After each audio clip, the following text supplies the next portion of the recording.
এই প্রথম আমি সিনিয়র টিমে প্রথম গোল করেছি, তো ওই হিসেবেই আমাদের সবসময় প্র্যাকটিস থাকে যে আমরা কিভাবে গোল করতে হবে বা এরকম, তো চেষ্টা করেছি এবং হয়েছে।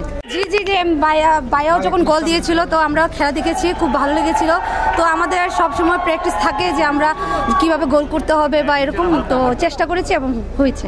এরকম একটা গোল করলে এত দর্শক ছিল, আমরা যদি কমলাপুর চিন্তা করি পুরো মাঠ কিন্তু হাউসফুল থাকতো, দর্শকদের কারণেই আসলে কামব্যাকটা হয়েছে কিনা। আপনার গোলের ফলে কিন্তু পুরো বুস্ট আপ হয়ে গেছিল, একটা গোল কতটা অনুপ্রেরণা যোগাতে পারে আপনি সেই গোলটার পরে কিন্তু দেখবেন, কিভাবে দেখবেন? হ্যাঁ, আসলে সবসময় অনেক সময় কিন্তু আপনার গোল খাওয়ার পরে কিন্তু টিম একটু ডাউন হয়ে যায়, তো এরপরেও কিন্তু আমাদের টিম কিন্তু ডাউন হয় নাই। আর তাছাড়াও আমাদের বাইরে আমাদের সাপোর্টার অনেক দেশবাসী ছিল, যে সাপোর্টের জন্য আমরা আবার কামব্যাক করেছি এবং গোল দেওয়ার চেষ্টা করেছি। ক্যারিয়ারের সেরা গোল কোনো করেন আপনার?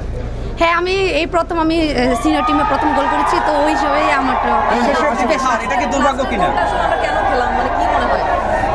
তো আমাদের সব সময় আমাদের ছিল যে আমরা ট্রাই করেছি আমাদের বেস্টটা দেওয়ার, তো খেলার সিচুয়েশনে আসলে গোল হয়ে যায়।